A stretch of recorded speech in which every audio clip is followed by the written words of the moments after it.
Welcome to another episode of Anything But Ordinary with Spooky and Raven. Tonight's topic is Paranormal Talk with our guest, Diane Zeman. I am your host, Spooky, and here is your other most awesome host, Raven. Hey, how are you doing tonight? I'm doing good. How are you? Great. I'm kind of excited for tonight, that's for sure. It's something that, we've been following for a long time and stuff with our guest. I've known her for a long time, but for those of you who are first tuning in tonight, first time here, Paranormal Talk is kind of like a reoccurring show topic that we've been kind of doing since we started. Yeah. And, it's where we invite you guys, our viewers, to come on and share with us all of your own personal encounters with the paranormal, the cryptid, UFO, and things like that. Like I said, tonight our guest is someone we've known for years. Yes, Crazy Moose is her chat handle, and some of you may have seen her in there from time to time. Yeah, in our chat. Diane is a mother of three. She lived up in the gold country of the Sierra Mountains for a few years, and they started encountering something very strange and unexplainable that was occurring on their homestead. Yes, but it wasn't just her, but her family and neighbors as well. True. And so now we would like to welcome Diane to our show. Diane, you have to unmute. I think her Skype might be muted still.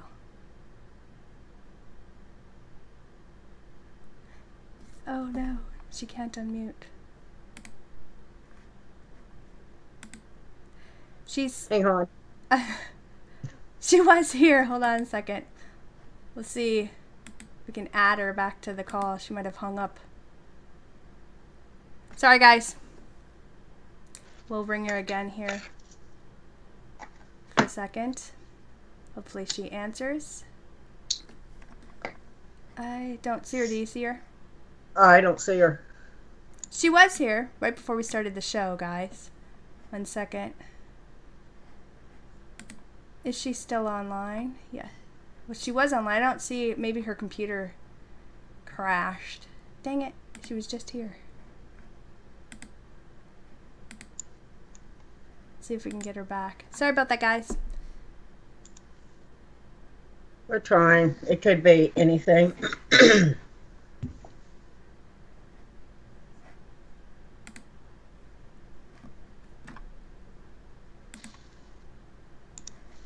Do you see her there? I don't see her yet. I don't see her in Skype. She was there. I hope she's not having problems.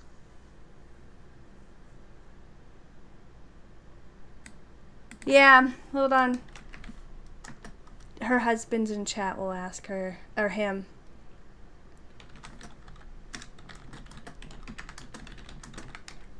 So, Spooky, are you excited about Halloween? We'll just talk a little bit until I'm excited for Halloween tomorrow. No, seriously, Halloween is my favorite time of year. I just love it. I think she's back. Diane, are you there? I'm here. Okay. You disappeared. And my internet just dropped for some reason. It was weird. Oh. The dark forces, I think.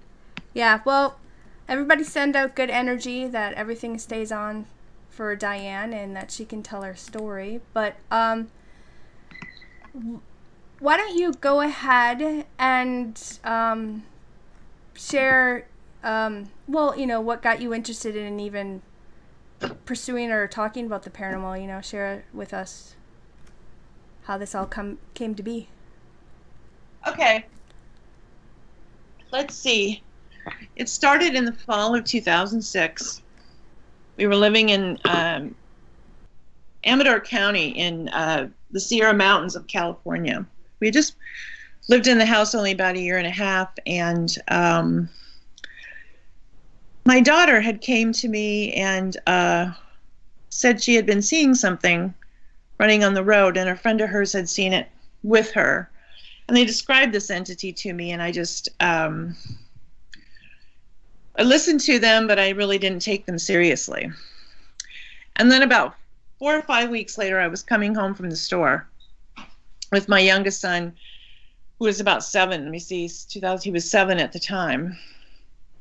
And as we pulled, it was a gravel driveway, one way in, one way out. And as we was going to pull into the circular drive that led down to our house on our property, this being came out from the side of the trees right in front of me, say about, I don't know, maybe about 100 feet.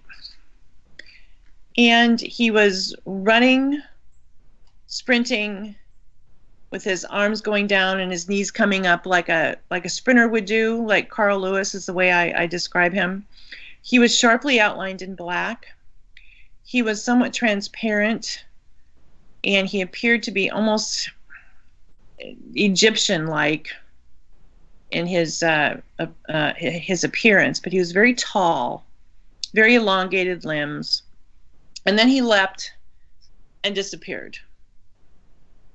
And this was at like 3:30, 4 o'clock in the afternoon. I wasn't doing drugs. I wasn't drinking. I wasn't smoking. I wasn't doing anything. I was just coming home from the market when this thing popped out in front of me. And what do you do or think when you see something like that? I don't know. Mm-hmm. So I pulled into the drive and I got out of the car and I went around and I got my son out, and which is something I never did. He always got himself out, and I just, I was scared because it disappeared on our side of the road, and I didn't know what it was. And so I went into the house and I was stunned for about an hour, and then I sat down and opened up Google and I started to search and search and search and search and could not find anything related to what this looked like. I mean, if it was a ghost, fine. If it was, something like Bigfoot, fine. You could define it, but I couldn't define it. Right. It was nothing that you've ever heard of or seen ever. Right.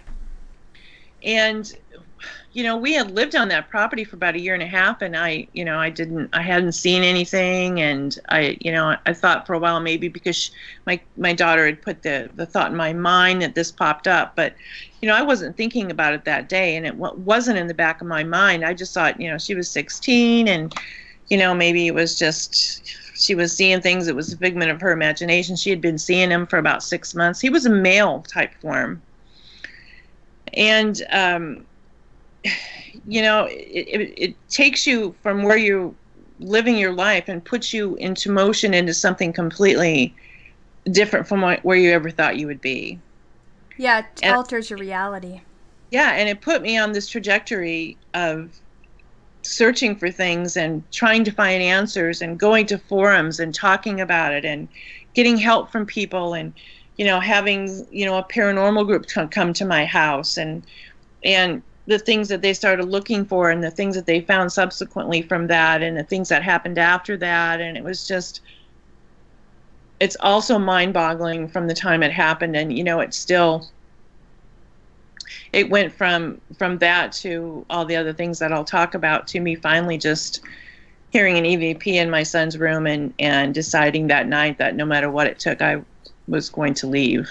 Mm-hmm. And how often would you see this entity? I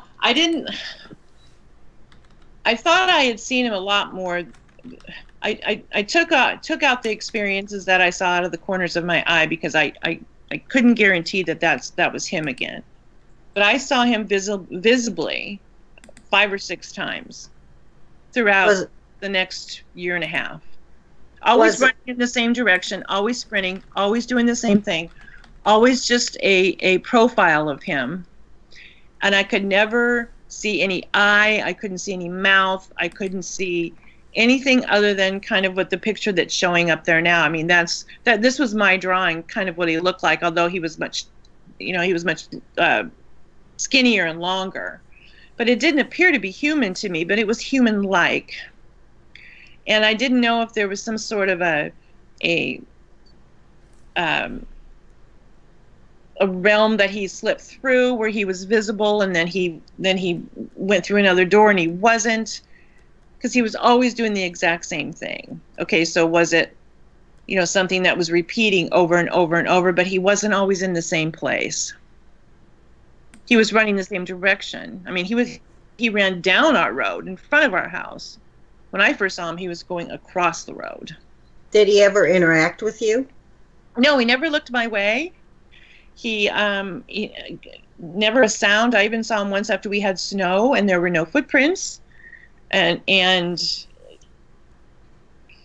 you know, if it had been a woman in Victorian clothing walking across or gliding across my living room floor, it would have been so much easier to deal with than something that you have no reference point on what he possibly, because he didn't fit the shadow person, he didn't fit a ghost, he didn't fit Bigfoot, he didn't fit the tall man, he didn't fit any of these generalized descriptions of what people were seeing. And I actually had somebody in a forum once, you know, say maybe I just wanted attention. And it's like, oh, are you kidding me? I had 2 kids at home. One was married and living down in Southern California. And I had 2 businesses I was running, keeping up my house, and I had my kids were in school. And it's like, I didn't have time for any of this, but, you know, is this going to hurt my kids? Can it come into my house? You know, all these questions. I mean, who's going to give you these answers? And nobody is going to be able to give you these answers. And even if they had seen him, how would they know? I mean, unless you can sit down and have a one-on-one conversation with this guy or whatever it is, this entity or whatever, yeah, you're never going to quite know what he is. I wonder if it was just a residual thing. No, that, you know, that would be, but it would be a residual from what? From something that didn't look human-like. I mean, it was human-esque, but this was not human. Yeah, didn't you say it was kind of, when you were describing it, didn't you say it reminded you a little bit like how the Predator movie was? Yeah, the inside of him, it was like when the heat would come off pavement. It was like motion inside. That distorted movement. That was just on the inside of him. And he was, I mean, it was like somebody had taken a magic marker and drew this and cut it out. And just moved that, you know, in motion across my road. It was so distinct and so sharp. I mean, his head didn't bob. The only thing that moved were his arms and his legs. It was almost cartoon-like, but it was real. And it, you know, maybe he was alien. I don't know.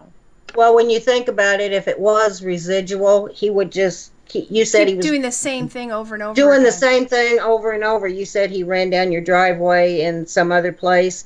That doesn't really sound residual. Yeah. And plus we had, you know, subsequently through investigations, I had, you know, mediums and psychics and people up there who never got a read on him at all. And my thought about that is probably because he was never human. He never walked the earth, so that there was never anything of him left behind. Right. That makes sense. But that's my thought anyway. And Vincent's like the big thing that is what got you into searching for help, because you had 2 kids living there, and he's not the only thing that occurred there, but that's what we're talking about right now, guys. But there's a lot more that she's going to be talking about. But right now, Vincent's like the big thing that she's still wanting to understand. Well, she named him Vincent. Didn't you say you had to call him something? Yeah, my son hadn't seen him, so we had to come up. My daughter and I stood outside one night and decided we had to come up with something to refer to him as that. I mean, what do you call him? This weird running guy down our property? So it's going to scare a 7-year-old out of his wits. So I did a paper on Vincent Van Gogh when I was in high school, and I always liked Vincent Price movies, so we named him. I started calling him Vincent, and that's where he. Did your daughter ever see him? Yeah, she saw him first. She was seeing him 6 months first before I ever saw him, and she thought he was a figment of her imagination. So. I find it interesting that you said it was almost like it was a cardboard cutout. You know, the way that the depth of it, but that the whole inside was like moving within him. Right. Because nothing of him moved except his arms pumping and his legs pumping up and down. Like he was just running to beat the band, some adrenaline in him, and it's like zoom. I mean, he went. I mean, he was a fast runner, and I mean, I put so many different types of definitions into Google during that time. I mean, I literally stayed up for 2 full days just obsessively typing any kind of, what it could be, running entity, running man, interdimensional. I thought maybe he was from a parallel world. And, I mean, for the longest time, I thought he was interdimensional because he didn't look like us and he was definitely there. And people can say, well, it's a figment of her imagination. Well, geez, I truly wish he was. And I wish I could just come back and look back now and say, maybe I didn't see that. But you know what? The truth of the matter is I did. Mm-hmm. And he was there and he was real. And for people that don't believe in stuff like this, if I could give it all back, I would. Absolutely. I would give it all.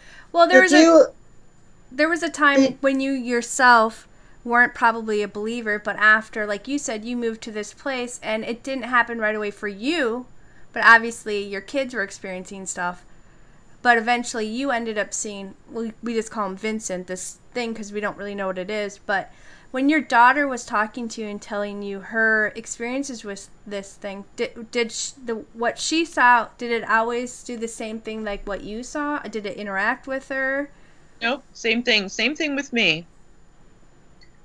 Exactly the same thing as the way I saw it. Because he never changed directions, never turned his head, never did anything other than just that.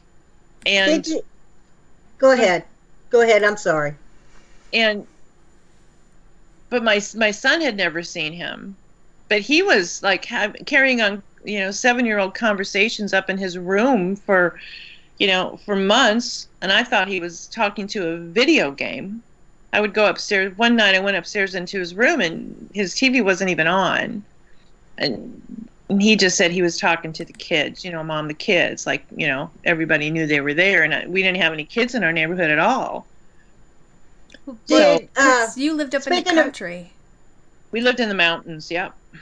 Speaking of kids in the neighborhood, did you happen to ask any of your neighbors or talk to any of your neighbors about this, if they had seen anything? Well, the guy that lived at the end on our side, at the end of our road, there were 4. There was us, the people across the way, the guy at the end, and the lady at the end. So there were basically 4 on 4 or 5 acre pieces of property, one way in, one way out, dirt road. And the guy at the end built our house.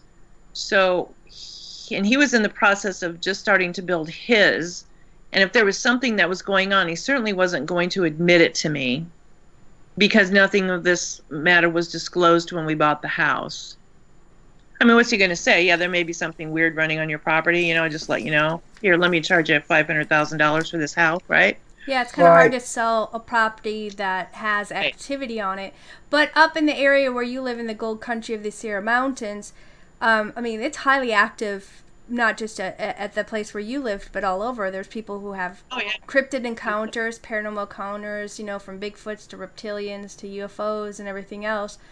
But I know from knowing you from years and hearing your story, there's a lot of things that had taken place, and definitely with your daughter, even with her friends when they were over. Yeah, well,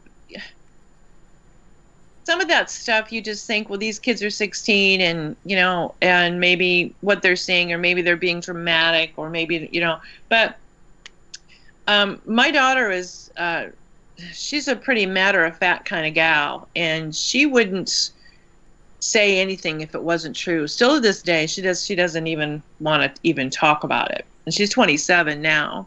She doesn't even want to talk about it, and I don't blame her, and I don't push her on it. And she's, living far away from there. And,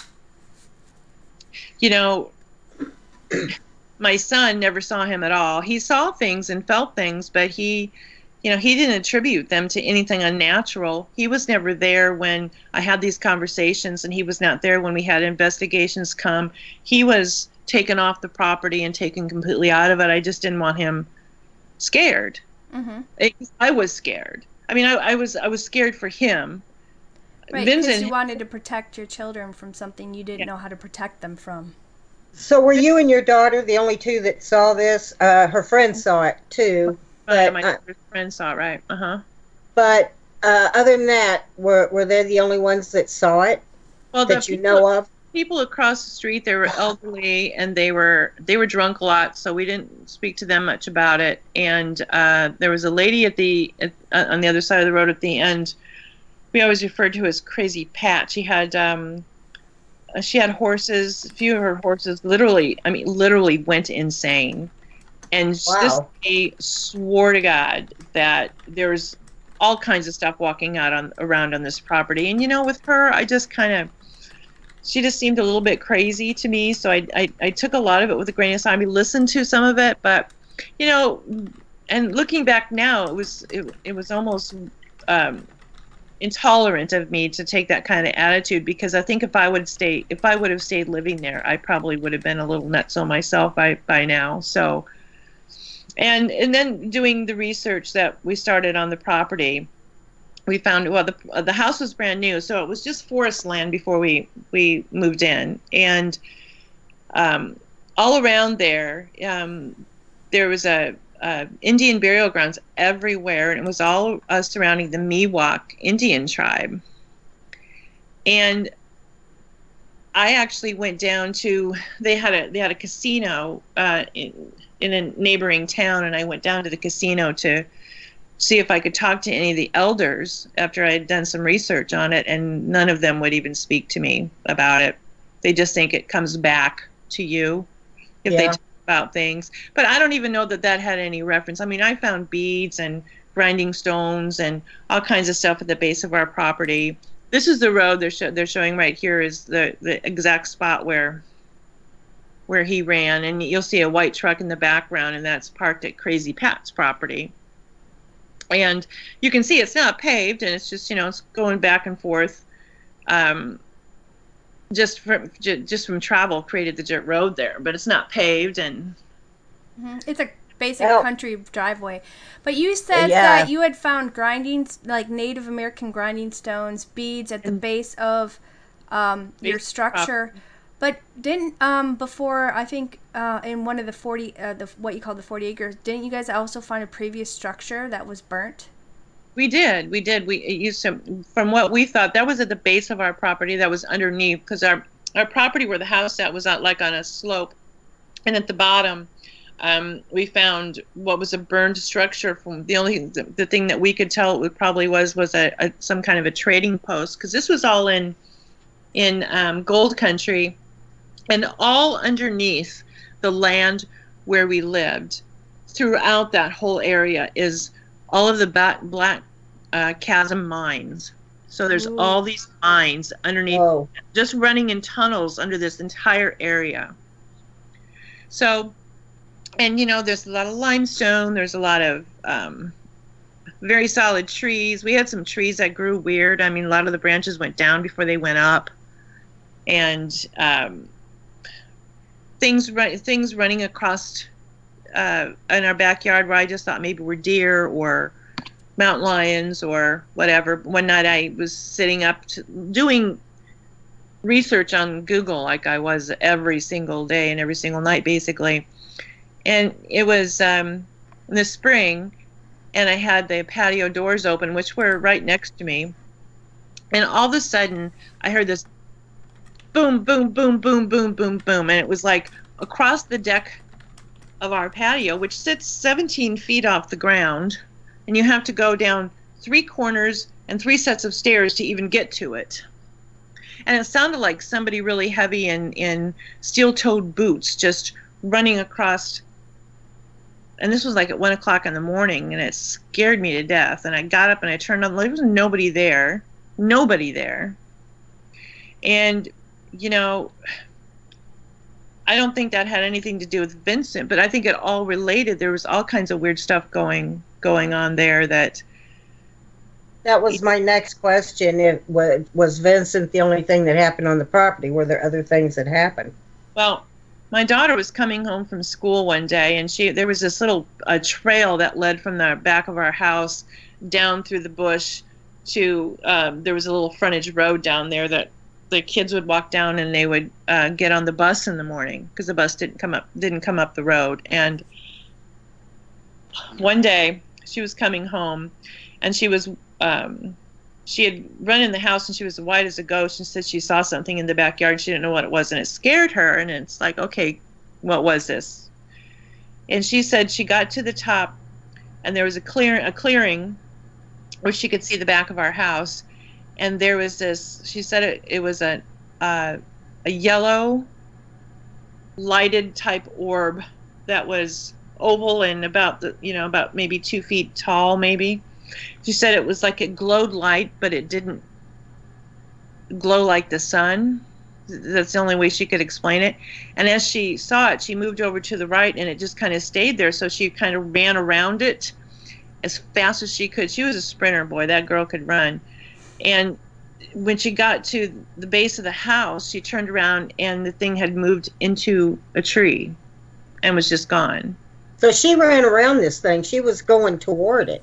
Yeah, she was heading towards the house. It was between her and the house. It was between her and the house. And so she ran around it, because she didn't want to go back down through the bushes. She didn't know it was down there. So she ran around it, and it just moved a little bit, and then it moved into a tree, and then it was gone. And that scared her to death, literally. I can imagine. And then we started having people coming up and doing investigations, and they put it on the internet and caught stuff live. But even before that happened, I started posting on online forum that ghost hunters had started, Taps Bean Forum. And before this happened to me, I had never watched any of these shows ever. I didn't even know they existed until I started searching. And so I started a thread after, finding one I felt kind of safe at.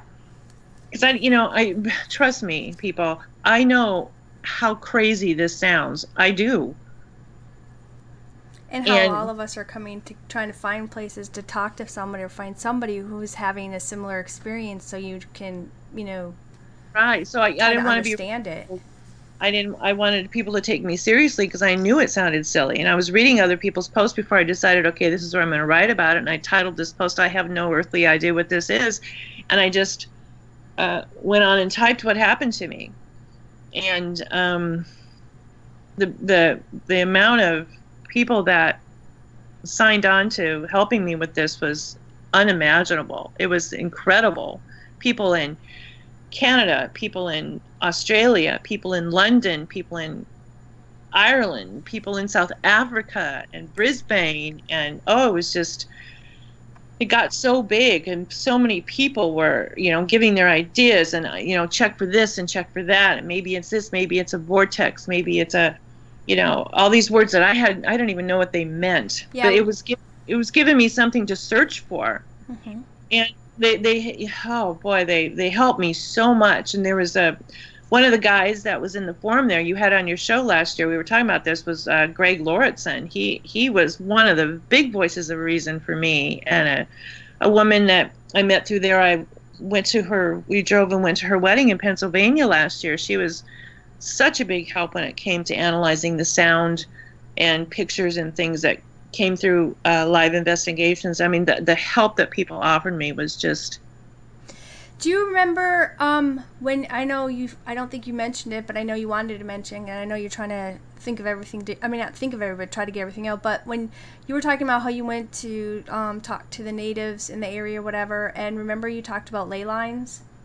Yeah, when I was doing the research for the Miwoks, because not very far from my property, there was this village that they had where they, the people gathered, and these people would make these lines. I don't know if it's folklore or if it's actual real, but you can actually get the directions of the ley lines online if you look hard enough, and I found them. Mm-hmm. And the ley lines went directly through my property from this Miwok village, where all the history and the rocks and all the teepees and tents and stuff that they had from the original places where they camped or lived. And one of their philosophies was when their people died, the good people they buried close to their village. The bad people they buried over the river because their thoughts was that the spirits could not cross rivers. So the ley lines actually gave a path to the dead to come back to where they were. Now I don't know that this has anything to do with what I saw, but I think subsequently the things that we captured later may have had something to do with that. Right. Because Did you check into the history of the land where your house at? Yeah, there was no history. It was just vacant forest land before the guy that bought it and built our house. Well, obviously it had something there because you had found grinding stones and beads, right. And some type of previous structure. You said there were Native American graves in the area. You didn't happen to find any on your property, did you? Well, no, I didn't. I didn't find any bones or anything like that. I don't know that he didn't find something when he was digging the foundation for our house. I mean, he certainly wouldn't disclose any of that stuff. But no, he probably wouldn't. No, he would never disclose that because that would be a reason for us to come back and say, forget it. You didn't tell us this. We don't want this house. But at some point it was really interesting for me, but I was scared for my kids.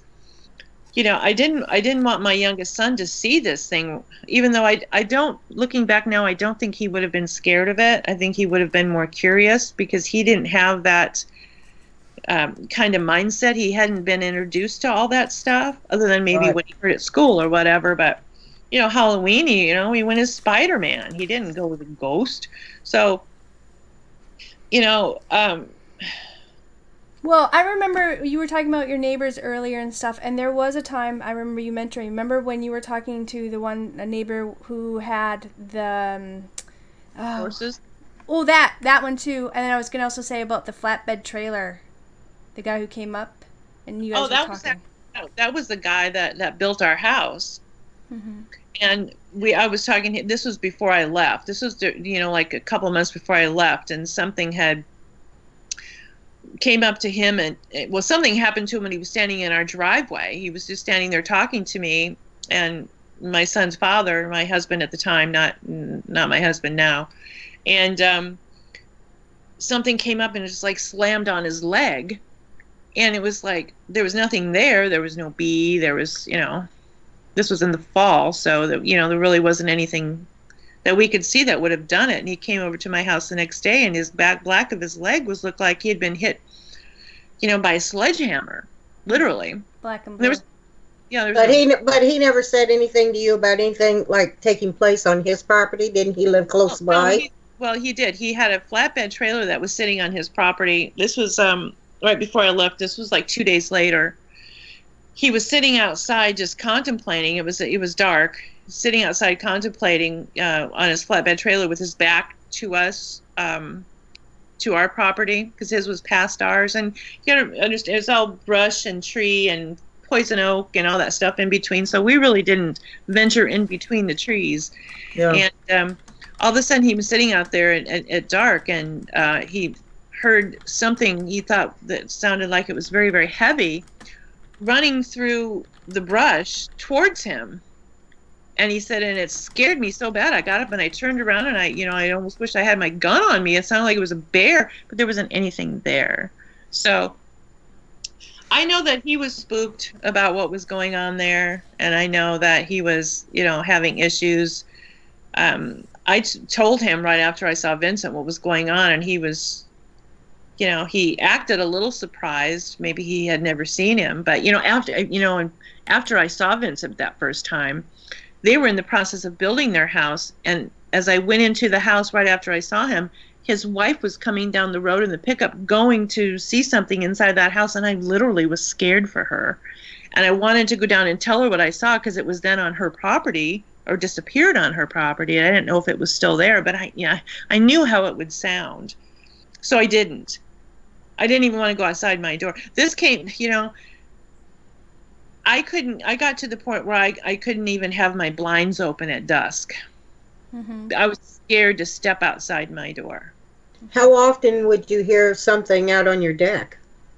Oh, that only happened 2 times. Once when with me, and then once when we were doing a investigation that was live. It was actually Streaming recorded. live, yeah. Me and Spooky had watched that. There was a lot of stuff going on. I remember you mentioning something just before I mentioned the neighbor with the flatbed trailer, but you said about the barn and your neighbor's barn and the horses. You were about to say something there too, about the horses literally went insane. Now she used to tell me when she would ride the horses up and down the road there that the horses wouldn't step foot on my property. Well, I don't know that that's true, and I don't know why that they wouldn't. I don't think my property was evil. I didn't feel any evil there. Although there was certainly things that were, that were going on. I was having stuff, moved around in my house, and, things just like little tricks. Like, for example, I sat out a can of green beans to cook for dinner, and, I couldn't find it for the longest time. And it was, moved completely to a different room, and it was upside down. It's like, what the heck? Stupid little things like that I really didn't care about. Mm-hmm. But I used to get the smell of in just one particular area by itself, a smell of like rotten eggs. In your house? Oh, the sulfur type of smell. Yeah, it's horrible. It could have been from the water, but we didn't have we weren't on well, so. I don't know where that came from, and I just dismissed that, and I got one of those little air freshener things for that area. So, yeah, you had mentioned something like when you saw Vincent, it happened. I don't know. I thought you had mentioned one time like how he would always appear right before a storm or after a storm. It seemed like it was either before it rained or after it rained. It always seemed like there was some kind of inclement weather that was either coming or was gone. And then you would know that you more than likely would see. We call it Vincent for those of you who are just turning in, but that's just a name they gave it, when she because they had to call it something. Yeah.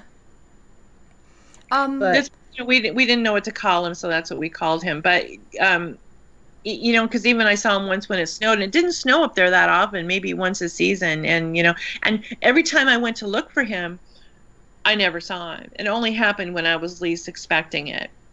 It's always in the back of your mind, but, I purchased, hundreds and hundreds of dollars worth of video equipment I had motion detection. I had, I couldn't get night vision. It was just too expensive, but I had sound and I had motion, and I had it all the way around the perimeter of my house, and it was all being recorded to a dedicated Dell computer with more room than needed right in its hard drive, that I wasn't using that computer for anything other than that. And one night my daughter had a friend over. It was a Saturday night, Friday night or Saturday night. No, it was a weekend, and she came down about 1:30. I'm a night owl. I worked on my website during the night and slept during the day, basically when the kids were at school. And she said that she looked outside and she saw an all over blue, musty blue light, which would have been like the picture you're seeing right now. To the left and back is where our house was. So she saw from that left-hand corner to the right-hand corner at the top was where this light happened. And then she thought she saw something move between the trees, and she got scared. So I went downstairs and flipped on my cameras. I knew I wouldn't get any, I turned on the outdoor light. I knew I wouldn't get much visual, but I could get an audio of something. But it was a very calm night, and there wasn't any rain or wind or anything. And I called Pat at the end, and she said she'd keep a lookout, and that her motion detector kept going off. Maybe that was the light. Maybe we were seeing, I don't know. But I could hear the audio as it was being recorded inside my house, and I couldn't hear anything. I sat and listened for a while, but when I went back and replayed it back with headphones, that I had 4 hours of audio that I have never, ever released to anybody. It's just, too bizarre. I mean, it sounded like somebody was throwing wood on fire, and it was crackling, and things were falling, and there was like little screeching, which could have been an animal, could have been an owl. Girls laughing in the background, which could have been my daughters upstairs, could have been, although they were downstairs with me listening. Mm-hmm. But I had all these different sounds, you know, people walking up to the house, walking around the house, but I didn't hear any of that as it was being recorded. So that was, you know, I talked about that briefly, but I didn't want to go that deep and open that much, because people will find something on, you know, on an audio that I don't hear. And at that point, I didn't really want to hear anymore. Yeah, you just wanted bad stuff. Like, you know, can't, you know, cover your ears, cover your eyes, can't see it so it doesn't exist for, you know what I mean? Because there was just so much going on that you just thought, oh, you know, I just don't even want to hear anymore at one point. Now, are these things, I mean, when apparently when Vincent made his appearance, then that's when you started noticing other things happening. Well, that's when we started looking, yeah, and started listening, and other people started investigating. Well, see, I think that you said your daughter and your son were having more experiences before you even became aware of it, because your son was talking, like you said, mentioned earlier, about there were several different kinds of spirits talking to him. They were throwing rocks, trying to tell him at the window, telling him to come outside, things like that. I remember you telling us about that. Is this something that happened all year long? Was it seasonal or?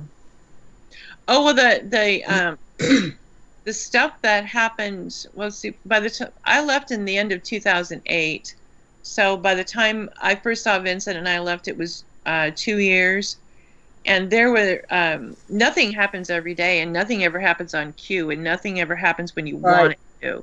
It only happens when you're not looking for it. I mean, you can have an investigation there and not get anything, but if you look deep and think hard enough, you can find something.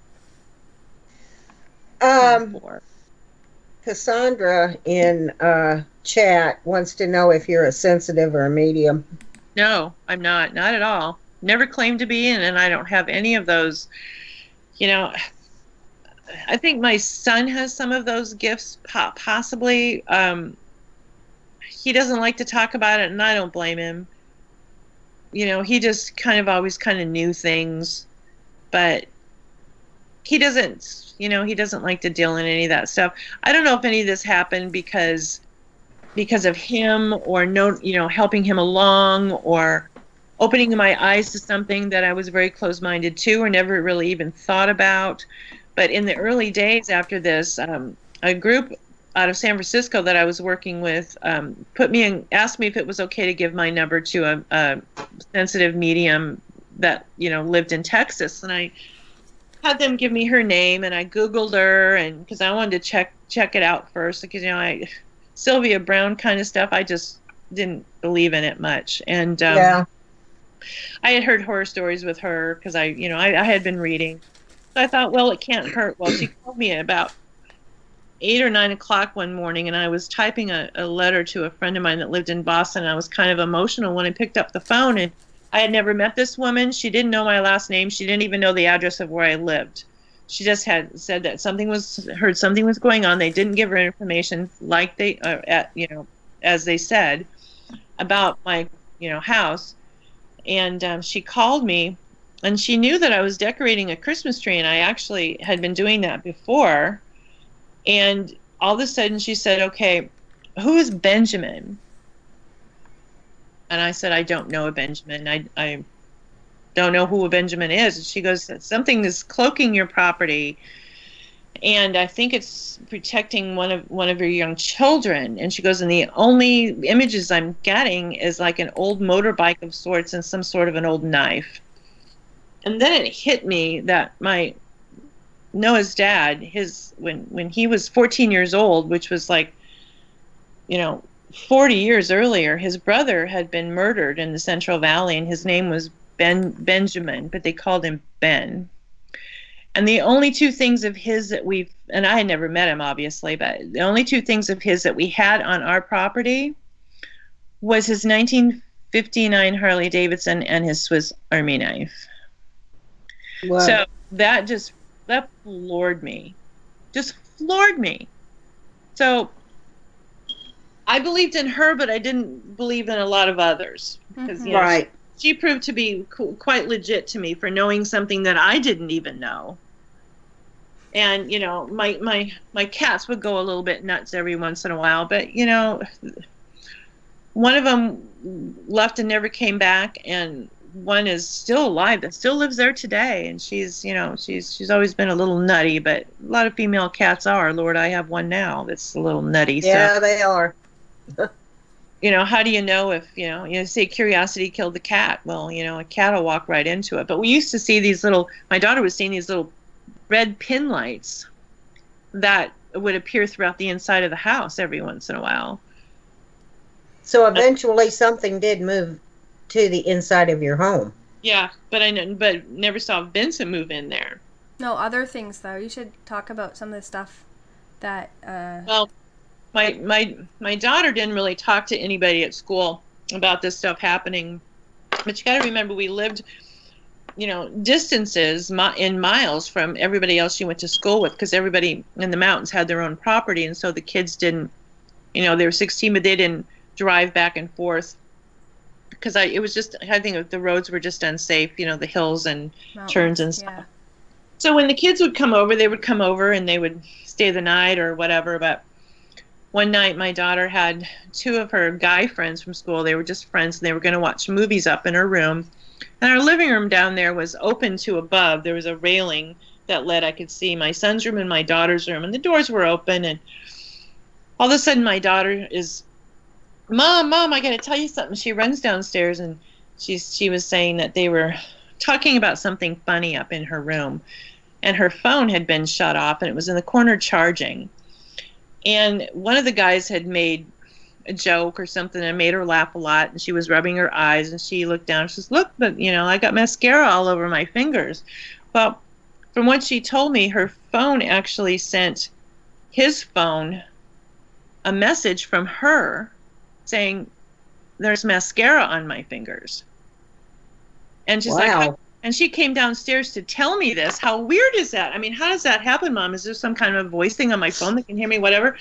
And while she's down here telling me this, these two guys who, they're straight-laced kids, right? Right. They probably didn't know nothing too much, because she didn't want to tell people about what's going on her property, because she didn't want to lose friends. They did not know any of it. Mm-hmm. And all of a sudden, these two guys started screaming, and it wasn't just a funny scream. It was, there's a difference between a scared, a horror, and just a funny, these guys started screaming. And they ran downstairs, and it's like we jumped up, and it's like, what the heck? And they said that a ball about the size of a cantaloupe, a lighted ball, came in through her window and went around them twice and kind of paused, and then flew back out, and they were scared to death. Now, I did not see this. This is what these guys, and 5 minutes later, they're running out the door with my daughter in tow, saying, please don't tell anybody at school, and da da da. So I don't know what that was, or what maybe they were, somebody, maybe her grandfather or something, I've never seen anything like that since, or heard anything like that since. Mm-hmm. But it seems a lot of it happened to her and your young son. Yeah, well, he was just getting the kids. We're always trying to get him to go outside, and there were no kids outside where we were. Right. Well, they're obviously spirits, but who knows if they were pretending to be kids. You never really know. I mean, that's the thing. I mean, no one's an expert. You can always, that's one of the reasons why me and Spooky kind of started this, is to meet others, because me and Spooky have had our own encounters with strange things too and stuff. Right. So, we understand. I can't say I've had the exact things happen to me like y'all have, but I've had things. Spooky's had things. But I do know, it's been 10, 11 years. It's been a long time since we've known you. I've known you and talked with you a lot, and there was just so many things that had occurred on this property. It was just insane. So I don't think it was just, and plus it was happening to the neighbors. which you had mentioned so many times to us and also tonight. So I don't think it's just because your son may have been sensitive that all this was happening. I think you guys moved into an area that was extremely active with both residual and intelligent type of things going on, but also with the things that we'll be showing later on in the second hour with your photos and videos. I think that there might be some form of elemental type of, nature thing going on. I don't know,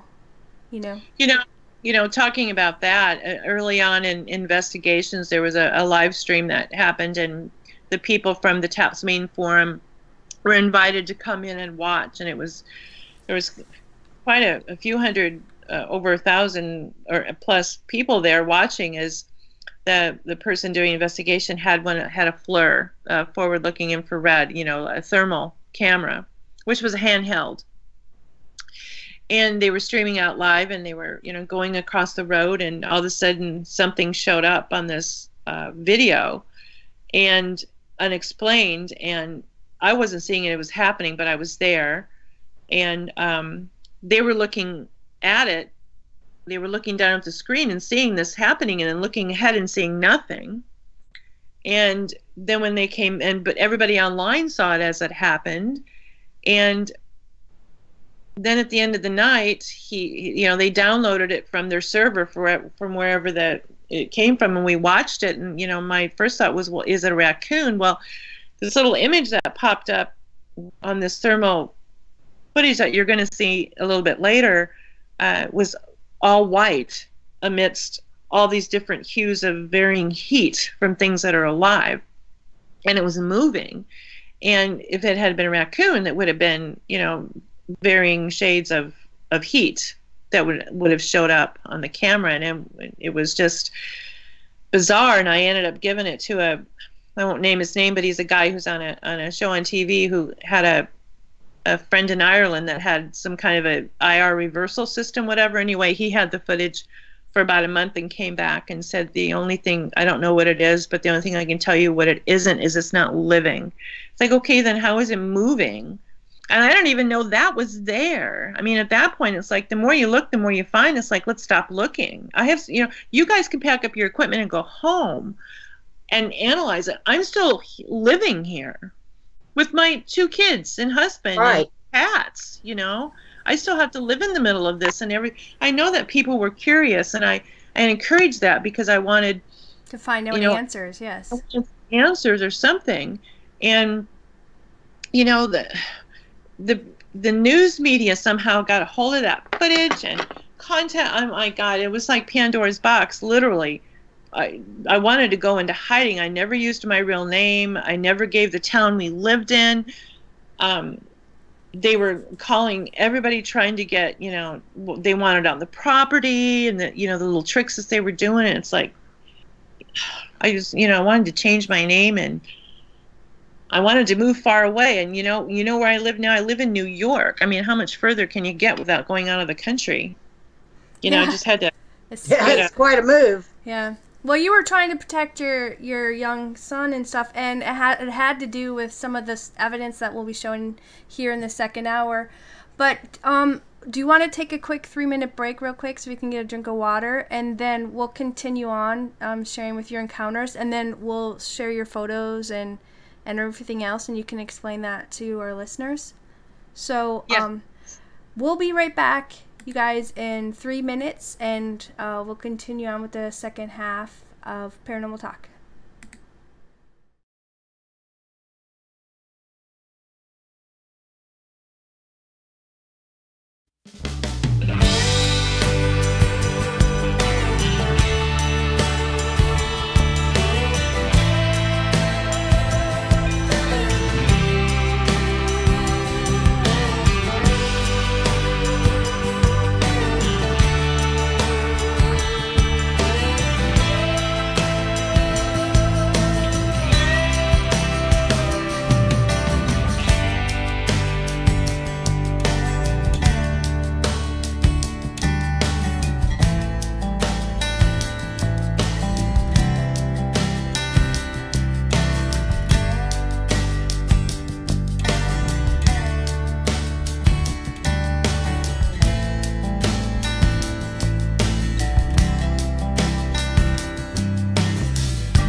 Welcome back to Anything But Ordinary with Spooky and Raven. Tonight's talk, Paranormal Talk, with our guest caller, Diane. She was a mother who lived up in the gold country of the Sierra Mountains, and they lived on a property that was extremely active, wouldn't you say, Spooky? Oh, yeah, absolutely.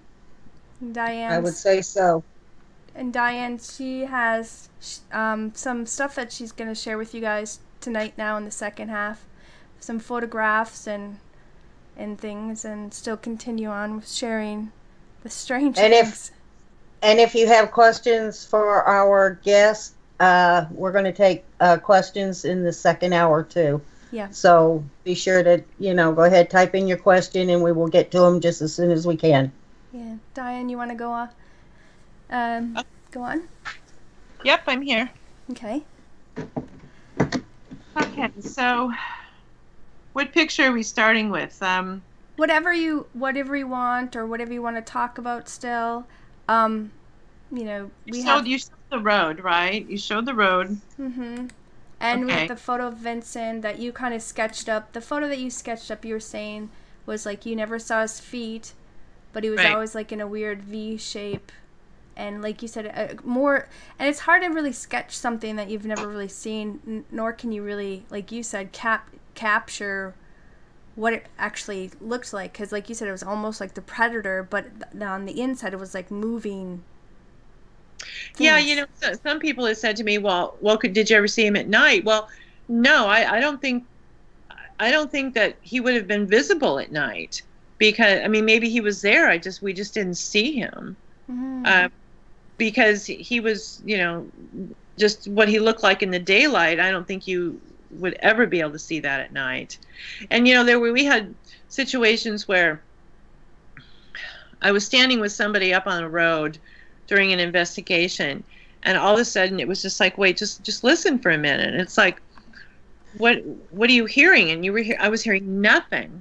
It was like we were in a bubble. It's like there was no night sounds, there were no crickets, there were no, none of the ambient sounds around you as in nature were just absent. I remember coming home one night, and it was very, very foggy. And as I came up our road, there was fog. As I came up, there was fog on the right-hand side and fog ahead of me, but there was zero fog at my house. And it's like, what causes that? It's just all these little tiny bizarre things that happened around. We even had one thing I don't think I ever really touched on, even in the forum notes, which got, on the online forum, which got so big that, the TAPS people actually shut it down because it was getting more attention than, the ghost hunter guys were, and I think they were pissed and archived it all and then took it down. It's like, well, then if somebody's ever searching, yeah, they'll never find this. So what has been my point this whole time? Trying to find help, someone else who had the same experience. Yeah. Thank God for people that were, paying attention to them doing this. And one gal from Canada, her name's Kathy Chapman. I hope she doesn't mind if I ever use her name on here, but she copied the whole thing on a DVD and sent it to me. And it was just like, what a wonderful thing to do, because it helped me later, because I ended up writing a book about it and included that all those forum postings were in the back. And she's still an amazing friend. I'm still, I've made some great friends, throughout this whole life, including you guys. But one thing I never talked about is my son Noah had a pet hamster in his room in an iron cage, because we had a couple of cats, and I was the only one that had a key to it. And the kids didn't open it because and his name was Quincy, that Quincy would try to bite at the kids' hands, so neither of them put their hands in there very often to clean it out. Well, one night Noah came downstairs and he says, "Mom, Quincy's gone." He was just gone. Not in his cage. He wasn't in his cage. I took the cage downstairs and I opened it up, and because we had like the straw and stuff, and there was nothing in that cage. Well, when did the cat go? Well, the cat couldn't have got in it because he couldn't, have stretched him through the Yeah, just you know, cat, his claws can break the lock, open it, and lock it back up and run off with its meal. Right. It's a little Well, too and much it was work. a mystery. It was a mystery that, Quincy was gone. And about 5 or 6 months later, Noel came back down, Mom, Quincy's back, and he was in the cage and he was dead. And he was just recently dead. He hadn't decomposed or anything. And he just reappeared back in the cage. 6 months. And I know the kids didn't do it because they wouldn't have done that. And it was just, some of these little things that were just too bizarre to even talk about, because people are going to get into the point and saying, well, now she's just exaggerating. Well, okay, fine. I don't really need any more attention over any of this. Didn't want it to begin with. I've had so many offers from television shows to be on TV and talk about this stuff, and I've turned them all down because I've never wanted notoriety around any of this. Yeah, you just wanted answers to That's protect all your I've kids and stuff. Exactly. And to figure out what it is. Yeah. I'm going to show this one photo where you have something on the road. Oh, yeah. This has been the cover photo on Coast to Coast many times. This was taken on a camera, and we've never, ever, ever, ever figured out what the heck it was. People say, well, it could have been a cobweb, okay, but there really wasn't a tree on that area of the road that could have went in between where this picture showed up as. I'm not seeing it yet. Is it up and it's just a delay? Yeah, it's up. Yeah, it's up. It's just a 30-second delay from us and the viewers. Right. So yeah. If you look at it, even if sharpen it up, it almost looks some kind of like an alien flying, sort of. If you look, at the end of it, it almost looks like there's a face there. Yeah, it almost looks like a gray to me. Yeah. Yeah, and you're gonna have these photos up on your website, which we'll talk about at the end of the show, so you guys can look at it later. But yeah, there was other people we've had on our show who had similar things like this kind of appear in some of their photos right before something huge happened. And one of them, one of the people, they actually have a cryptid on their property, which is a dog man, which I'm not saying that you have up there, but you do have strange things in those mountains as far as other people's experiencing, not saying about your property specifically, but things like this I have seen before where people had really active properties. But I had a question I just thought of now, when you were talking about how you said the lady said supposedly the horses wouldn't go on your land. Did you guys ever notice animals on your property, deer, other things during the day or night? We had deer, lots of deer. We had a lot of turkeys. We had, I get chills even talking about it, but I actually saw the remnants, and I heard it, but didn't watch it. A mountain lion take down a deer in my backyard, and it was horrendous to listen to. Okay, I was just curious because I know there's some people who have had extremely active lands with some of these cryptids and things around where they didn't have any animals on their property. So I was just curious, since the horses were kind of spooked of certain parts of your property, if maybe any other animal may have tried to avoid it as well. But Cassandra thinks that you have an elemental. Could be. I mean, that could be something that was in addition to Vincent. I mean, the elementals, from what I understand from what my research, they're little nature spirits, and they can wreak havoc or they can be helpful. I didn't find any of this to be helpful to me. Mm-mm. Nothing of it. Mm-hmm. I'm curious, did anything try to harm you, or did they just like show up and do whatever it is they did? It just scared you or startled you? The only time that anything seemed threatening to me was when the ball went around the two boys up in my daughter's room. I don't ever think it threatened her or me. I have a video of her bedroom door opening, closing on command. Do you remember that? You should have sent that one to me. That would have been awesome to play. I looked for it. I had it on an online server, and somehow that website went down, and I've got it somewhere on my external hard drive, and I'm searching for it. Maybe if you end up finding it, we can post it in Spooky's Corner, and then people can check it out there.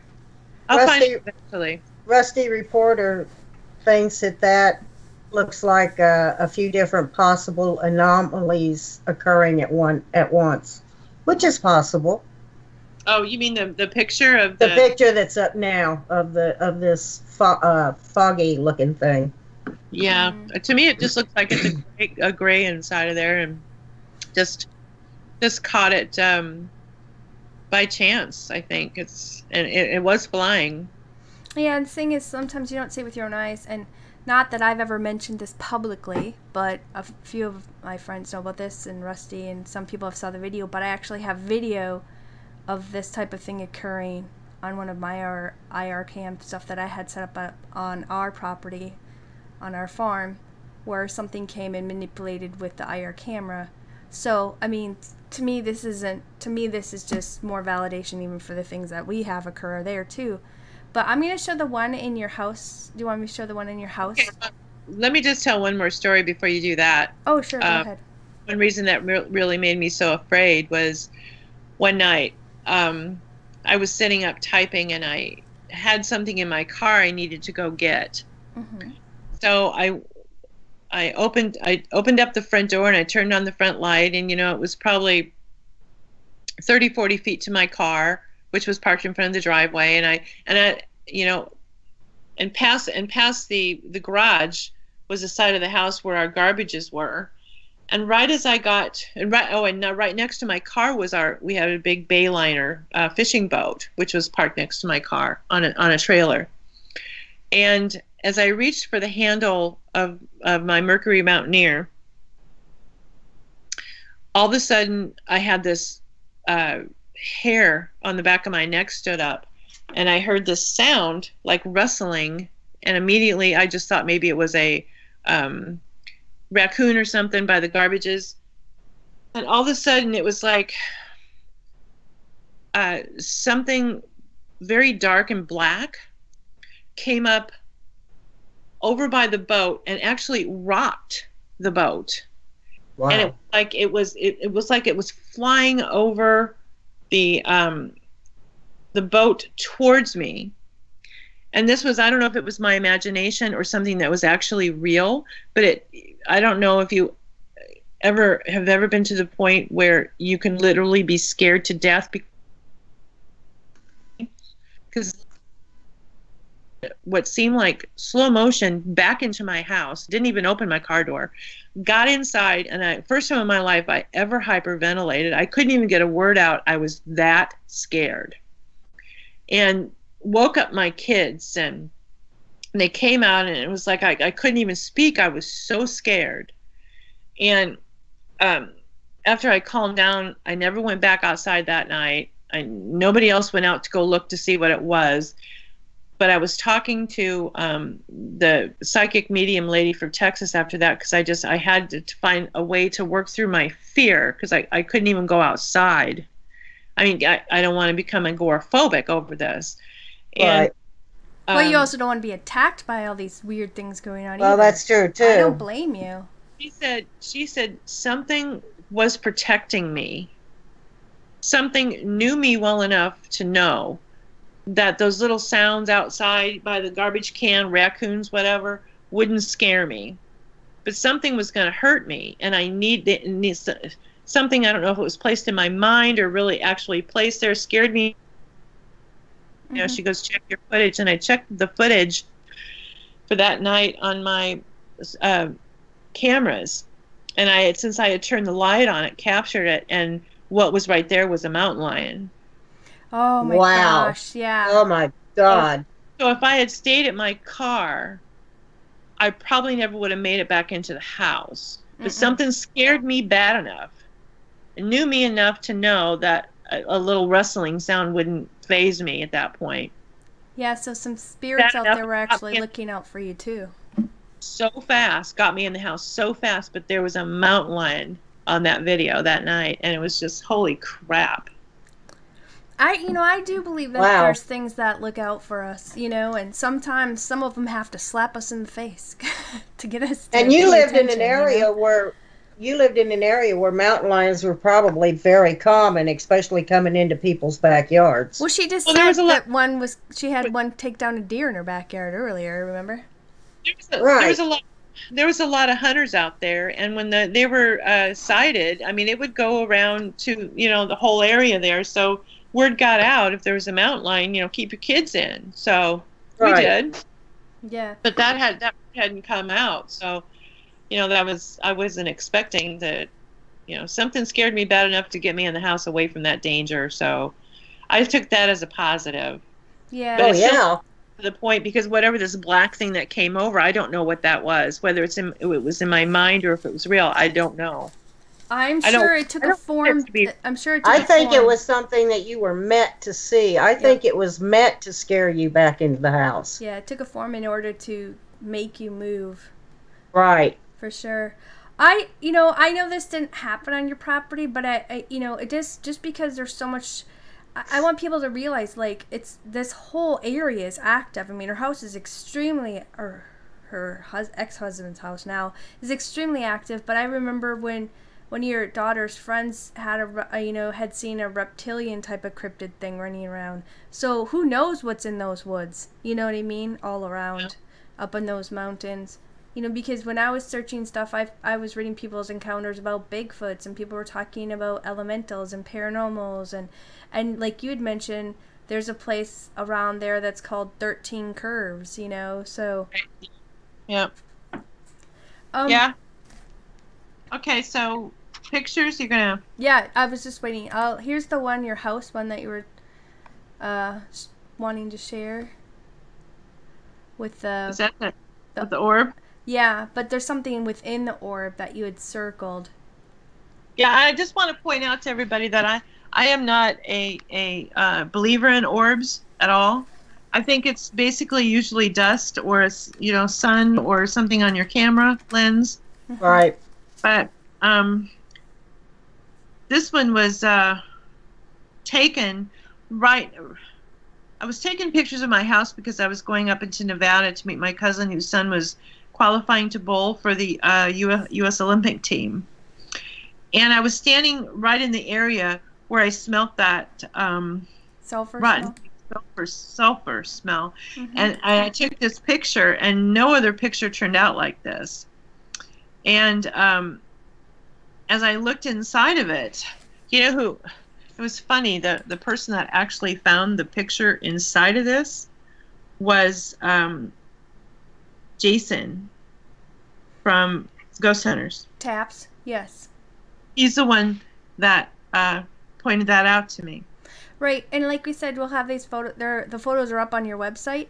But I know when you look at this, it looks like there's a guy with a beard. It's really strange. And he's grinning. Yeah. Yeah, he was a kind of a lumberjack kind of guy. Is what kind of he reminded me of. It almost looks like he's either smiling, but it looks to me like his eyebrows go down. I mean, your eyes can make you see whatever it sees, but that is just so clear to me. So I just always kept that. Normally I'm not a big believer in orbs because I see very few that are spirit orbs. And when I do, I'm not one that every time I see an orb, that's a spirit orb, because I know that the majority of them are dust. But usually when I see an orb that I think is a legitimate orb, I start looking around it. Yeah, I've seen the kind where, like what your daughter was talking about, which, I haven't really talked a lot about publicly, but I do talk it with my close friends and stuff, and some people have seen photos, but I've seen them with my own eyes, where it's like, it's emitting its own light. It's like, one was like the size of a softball, another one was like small, like a golf ball, but these things are like glowing balls of energy. And I don't know if it's so much to say it's a spirit, but maybe it's the spirits manipulating the energy within the area to create that. Do you know what I mean? It's hard It looks to say, like it's coming right out of that ceiling. But I don't believe in all these photo things like you guys are talking about too. But I have experienced and seen things with my own eyes. See, and this picture you have up here actually shows see where the couch is with the little couch table behind it. Well, on the right of that, there's another table and a love seat. That's where I was sitting. And if you look up above, you can see the railing up on top. That right there, behind that railing, is Noah's room, and if you go down to the other end of the house, that's my daughter's room, and I was sitting in that love seat there when I captured that video of the door opening and closing on command. So that kind of gives you an idea of where I was sitting and where the distance was and stuff for talking about other things. But this orb is in motion, and it could possibly be dust or something flying. But none of my other pictures that day had anything remotely even resembling an orb, and especially with a red background like you see there in this picture, you generally would see more. Mm-hmm. But yeah. Yeah, I mean, you always see, like, dust from outside, and, you know, when the house has got the air blowing, you're always going to see something. So, yeah, I mean, I'm agreeing with you guys, but there are some real ones that people happen to see with their own eyes, or by chance happen to capture something with, too. But, I forgot what I was going to ask you. Man, there's so many things I think about because there's so many stuff that, you know, I've heard about through the years and talked with you. It's so hard to get it all out, you know?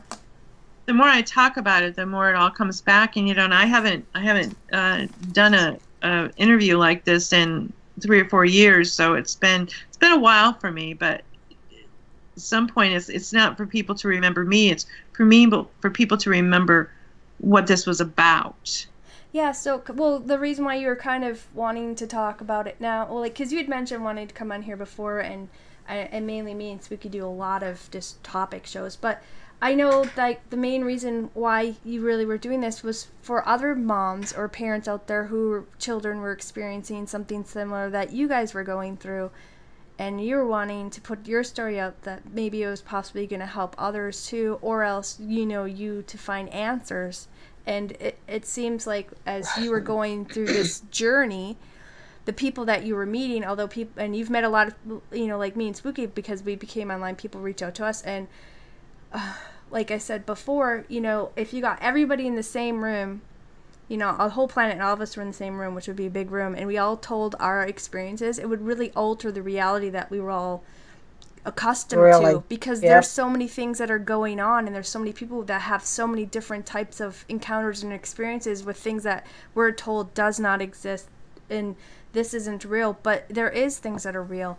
And throughout this journey, I think you brought a lot of us by you sharing your journey, you brought all of us together, all of us long-term friends on the internet. I met Spooky from one of your things being aired on the internet, you know, and I met you and everything else, and it brought a lot of us together and brought a lot of people sharing and opening up about their experiences. So even if you may have not met somebody who've had the exact experience that probably may never get the answer to what Vincent is, you know, by doing this you did help a lot of people in many different ways that you'll probably never know, you know.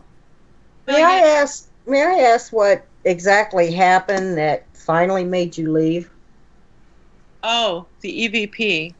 Do you want me to bring that up?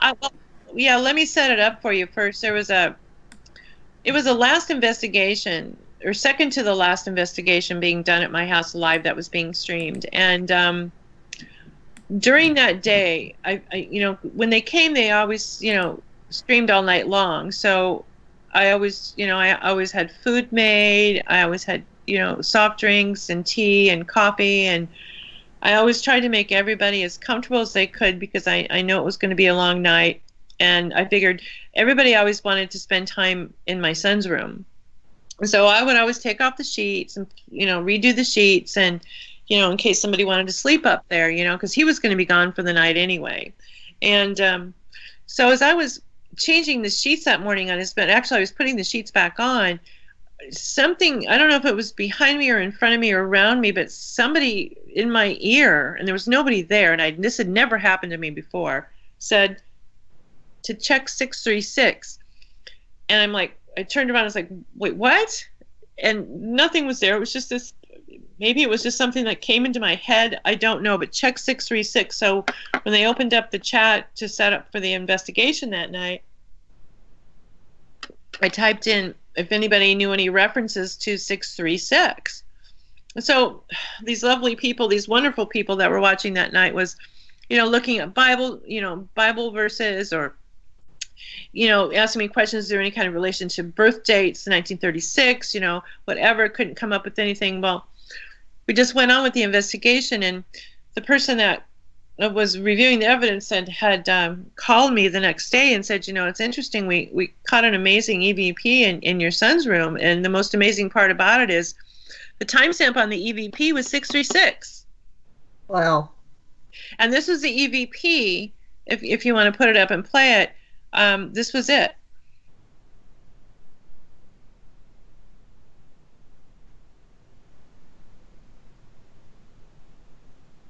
Are we on time delay? Because I'm hearing it.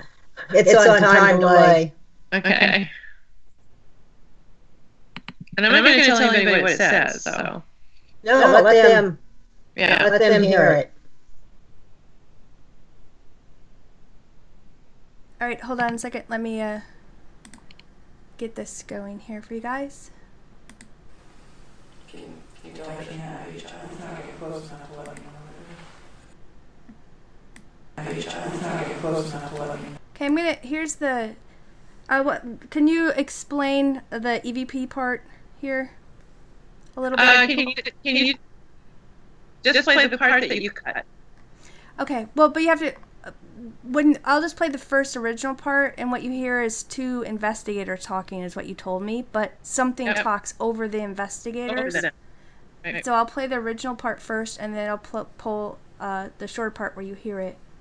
Can you go ahead and have your child? It's not get close enough to let me know. Can you go ahead and have your child? It's not get close enough to let me know.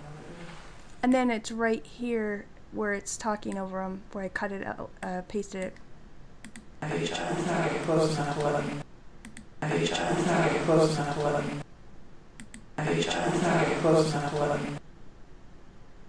Have your child? It's not get close enough to let me know. I'll play it one more time here. But you can hear, like, you can tell them what it says, Diane. Actually, it says, have your child go. Yeah. Because they're talking, and this voice talks over them, and you can hear it saying, have your child go. And this happened in your little boy's room. Have your child. It's not get close enough to let me know. Have your child. It's not get close enough to let me know. So do you want to talk more on that? That was the day I decided I was leaving. When I heard that. Yeah. And actually, a friend of mine who used to go by Only Elise in the Tapswing Forum thread, you guys that were in there, Gloomy Siren and EJMJ, Kathy, you remember her as Only Elise. She worked for a sound company, and she analyzed this, and she came back and she said it just gave her chills. She goes, she didn't even hear it first, and then she had to remove some threads to get to it, but it was there, and it was so clear, and it just made her want to scream. And it was just like, it was so clear to me, have your child go. And then it came in at the time at 636 that I called it before it was even there. And it was like, what the heck? I just needed to get him out of there. Okay, I'm going to play that audio again for them because they heard the echo because it was coming through your speaker, because I was sharing it with you guys too to hear on Skype. Let me just mute my speaker while you do it with them. No, it's okay. I'm just going to play it. You don't have to mute, just stay on. I'm just going to play it for them to hear. So I don't have to do all the extra work, whatever. But hold on, you guys. I'm going to pull it back up here. Okay. And I'm just going to play the part where it's directly cut to the beginning and the end of where this thing was speaking over them. I thought it kind of sounded female, but both Spooky and Diane say, no, it's a male.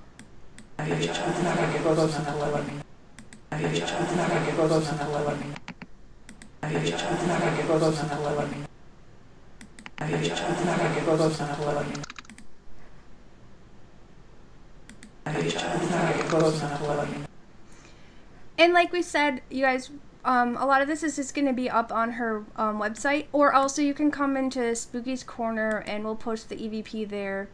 We just ask that you keep her stuff private there. She doesn't want it all over the place either. But There's other things that you also have too besides EVPs. Yeah, the EVP I don't have on my website, so you'll have to get it from this rebroadcast. Or we could just put it in Spooky's Corner for you. We can do that, yep. Okay. Did you want to talk about the other things that you have sent to us to share? Or was there more that you wanted to talk about specifically when this EVP was caught? Or why don't you just put the pictures up and we'll talk about it as they go up. Tell me when you're putting them up, because I won't see it for 30 seconds. Okay, well, we did the one on the road with the weird anomaly. We did the... Do you have the thermal? Why don't you put the thermal up? Okay. The photo first I'll do here. What? Yeah, no, why don't you, no, don't put the photo up. Do the video, and then we'll look at the photos directly. Okay. This is a cut version of the thing that showed up, and if you look to the left of the screen, it shows up as a little white dot, a little white ball, and it just morphs. It just morphs into something very strange. One of my mods is telling me there's echo. That was before Spooky, when I had you guys listening to it, because she had her Skype speakers No, on. he just put it up. Well, it's taken care of now. No, he says it's gone now. Okay, but like she was saying in this video, if you watch this white thing morph out of nowhere, go ahead, say it again. It's constantly playing, Diane. It starts over, like you can see, a head and shoulders, and then it moves along and goes behind the tree, and then it kind of comes out of like liquid on the ground and comes back up and morphs into like a little guy with, looks like a little hat and coat on, but like hugs a tree. But you know, the size of the guy is basically about 2.5 feet. Yeah, which made me think of like an elemental because it's so short. But we'll show you little photo things that you had sent to me or whatever. But it's weird because it's walking, and it looks like it's forming. Then it goes flat on the ground like a puddle, and then it pops up like it's with legs and arms and a little head. It's such a bizarre thing. But I'll put the photo things on, and then we can go back to your video again here in a second. But I'll put the first photo here. This is the one that the guy sent it to Ireland. Yep. And he said he didn't know what it was, but it's not living. Right. It can't possibly be living. There's absolutely zero heat signature to it. Zero. Anything living would have varying degrees of hue. And whatever this is moving, it's not alive. And plus, when they were filming this, they were looking where this was happening, and there was nothing there. Nothing there. So it was only visible on the camera. It was not visible with the naked eye. And this, to me, was one of those situations where, okay, well, I didn't know this was here. And if you guys are going to keep coming out here and doing this stuff, then, you know, maybe I don't want to know, because I couldn't see this stuff anyway. You know, I don't want to know all this. But how do you, you know, stop searching for your answers and capture Vincent? Mm-hmm. Then the photo I'm going to show is the side-by-side, so you can explain about the height and stuff. Doppel wants to know if it's a child by the tree. No, Doppel, that is the entity that they caught on the fleur. If that was a child, it would be multi-hued. Yeah, well, I got Do you have any idea about how tall that thing is? About 2.5 feet. Because they're going to show you, she's going to show you a picture of me see right there? That's me walking next to the tree where that thing was around. And this thing's head is below so that means it was below her knee. It was below her knee. This was also like in the middle of the night, so a child wouldn't be out there. Well, a child's not going to morph out of nothing and take on different forms, go flat as a puddle, and then... Right. I'm just kind of answering Doppel's question. Well, right, but I'm also, too. Plus, the child would not be all white, either. It would be very degrees of heat. Reds and the different colors. Let's see how the different colors that are in the photos are projecting its heat and stuff is extreme white. But in the video, which we'll play again later... you guys see that it takes on different forms and goes flat as a puddle, and then it pops up as this thing. But you can see where her legs are next to that V-shaped tree. That's where this thing is standing next to. So obviously it's super tiny. And it made me think of like an elemental, like a brownie. Right. Or, you know, like they always talk about the nature spirits, you know, like fairies and things like that, you know? That's what I was thinking. I was thinking this one for sure is probably an elemental. Yeah, and are those supposedly not visible with the human eye, I guess? Because whatever this was, well, sometimes they are. They show themselves when they want to be seen, but they also talk about these things having the ability of cloaking themselves, just like certain cryptids can, you know. And spirits are finicky. I mean, they're very fickle. If they want to show themselves, they will. If they don't want to be seen, then you don't see them. It's like going on a paranormal investigation. You don't always get evidence every time. That's, you know, I mean, you can go to a place 5 times, and maybe 3 times you might get evidence, and 2 times you will get absolutely nothing. If they don't want to be seen, they won't be, and if they do want to make themselves known. But this one looks like it was just caught by accident. And it looks like it knew it was being filmed, but it was running away. Yeah. I think it wasn't really running 100% away, because I think it was curious to what was going on, but I think, 2, it was also wanting to show itself to, you know, who knows, some of these things feed off of fear, you know. It had to have known that that there were people out there. Yeah. You know, that's had to have, you know, but you know, this was the footage that opened that Pandora's box for me, to the point where I just, you know, wanted to run and hide from everything, because I knew it wouldn't end good for me if I went full force media and talked about this. I wasn't looking for notoriety. I was just looking for answers, and they caught this in the middle of looking to find out what Vincent was, and it's like, I don't want this. I don't want this in my life. And I can't get rid of it now, because it happened to me, and I deal with it, and I talk about it, and people need to understand that this stuff, you know, I'm a realist in every sense of the word. And this stuff is actually real. And, you know, for people that want these experiences, all I can say is be careful what you wish for, because it doesn't away. It doesn't change. It changes you, and it affects your life. I mean, it changed my entire life. It literally did. Yeah, you went from like a non-believer to wishing you never had the veil opened. Moved away, and I traveled everywhere to get away from it, and you know, it changes you, and just and it's like I always told people, and I say it in my book, you know, it's like I envy those of you who still wonder, because I don't have that luxury anymore, because I know, and having this knowledge and this proof within myself, and there's no way to actually give you proof other than this evidence that we've caught. I can't make you believe unless you actually physically have the experience yourself, and that's sometimes a really tough position to be in, and sometimes the knowledge is accepting that you'll never ever get an answer. Yeah. Well, that's true. You know, I mean, it's like Raven said before, you may never, ever, ever find out just exactly what Vincent is. You may never, ever, ever find out what that thing is. Right. I probably never will, absolutely. But you live, what, 3,000 miles away from it now. Right. You know, so I can still get back on the property when I want. You know, my ex-husband lives there, you know, and he has issues. He thinks it's alien, you know, but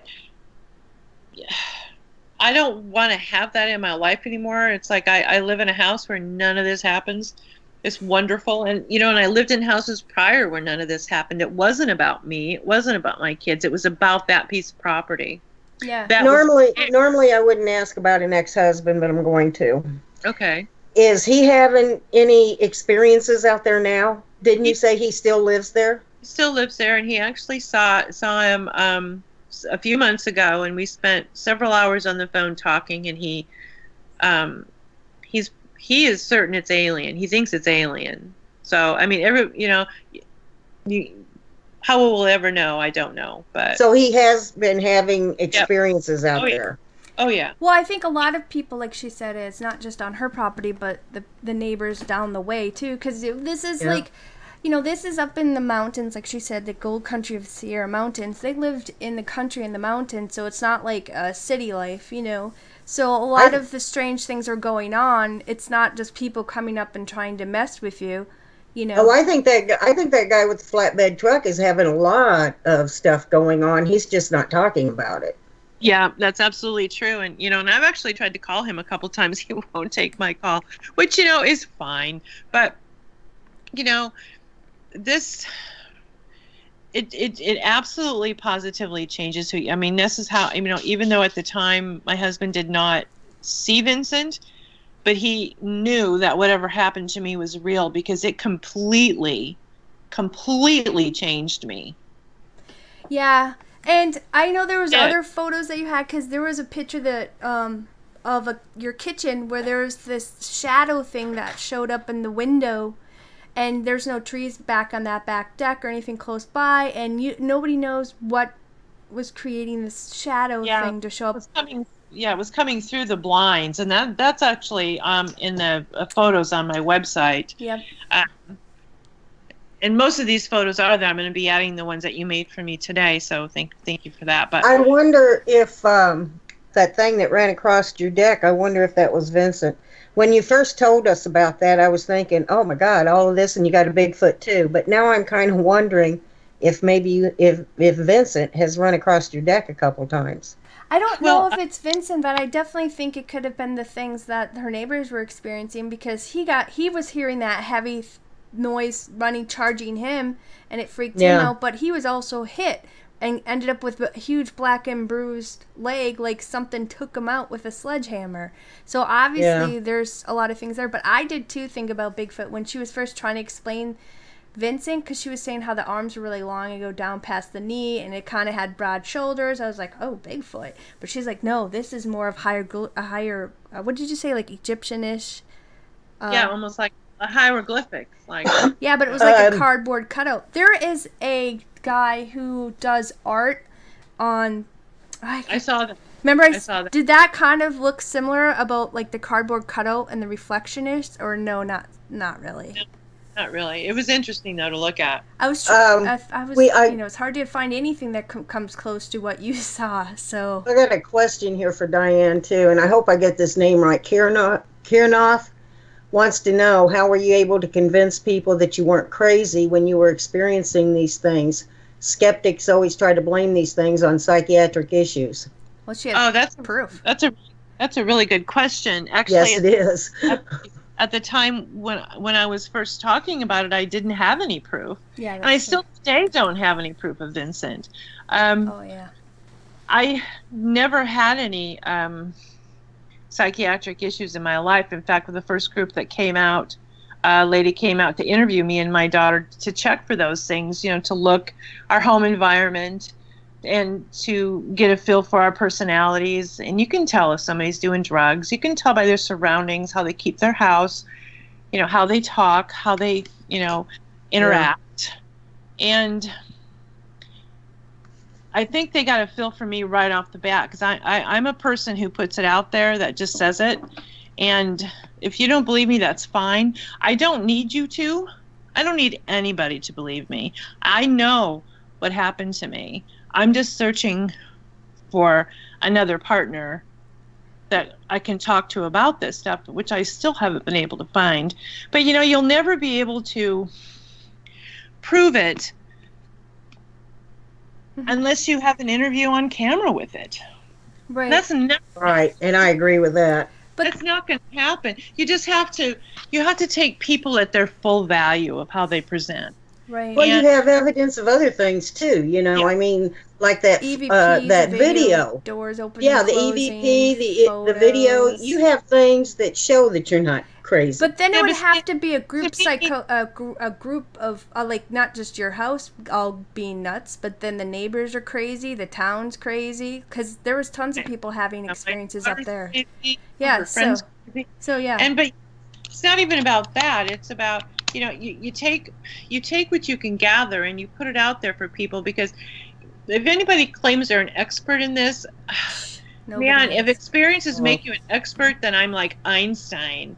But I don't consider myself an expert on anything. It's just investigative, and you just to learn.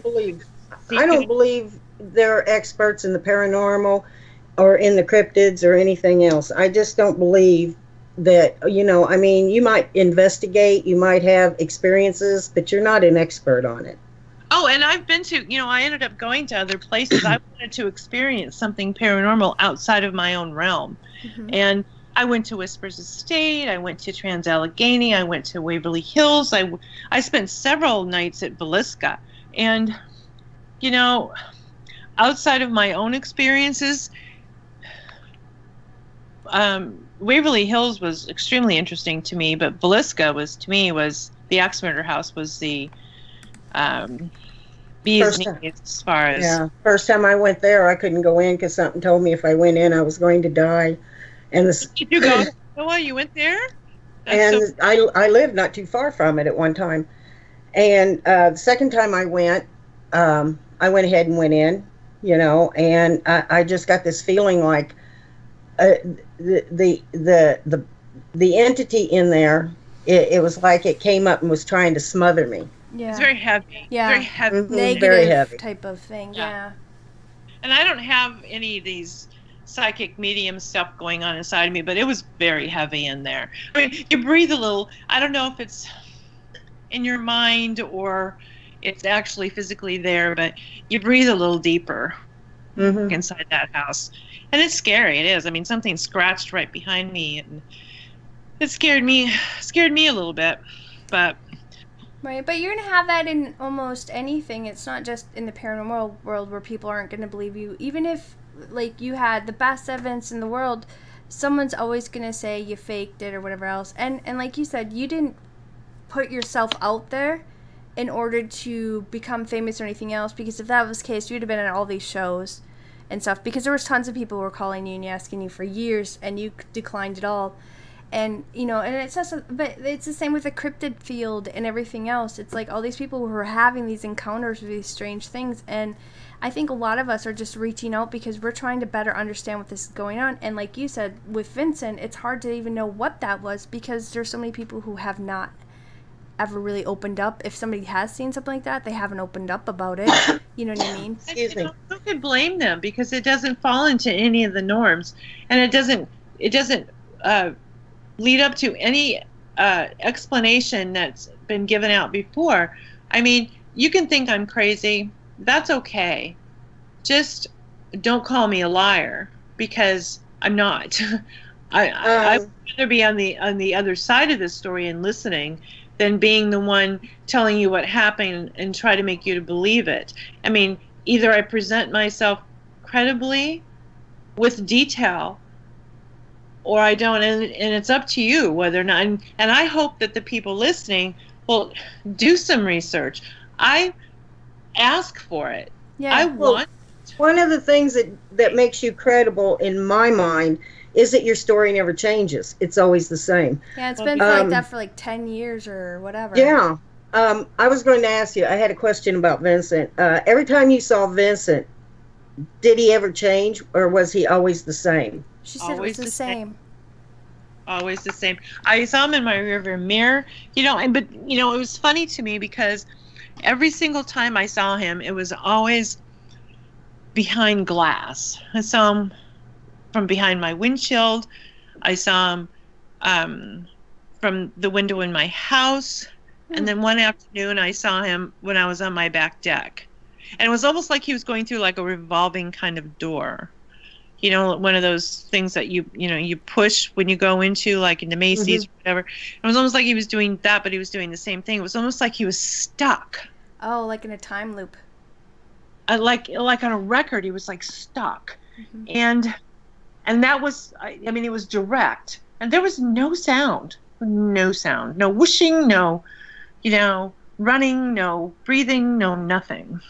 I remember you saying that you would, every time you'd see him, you'd try to study every little detail about him to see if you could see, did he have facial features? Did he have fingers? And can you talk a little bit more? Did he have could you tell if it was a man or was it just a blah? You know what I mean? Well, I psyched my mind up to the point where, okay, next time I see him, because it would happen pretty fast. Let me focus on his fingers, focus on his feet, or can I see eyes or nose? He was definitely male, unless that's how females look in their world. Mm-hmm. He was definitely male. His fingers, I couldn't see the digits, but they were straight and pointed like he was chopping through the air. And, you know, his knees would come up. He was pumping so much when he ran, his knees would come up, and it would be like he would, his whole body was like pumping. Yeah, like a sprinter. With his arms and his legs, but not his body. And he was his posture was very straight. It didn't bend. And the only close thing I ever came to it was Carl Lewis. If you ever watch a video of Carl Lewis sprinting, there was very much the actions of Vincent. Yeah. It's very interesting. It's definitely something I've myself, because, you know, I've looked for things and I've never heard of people talking.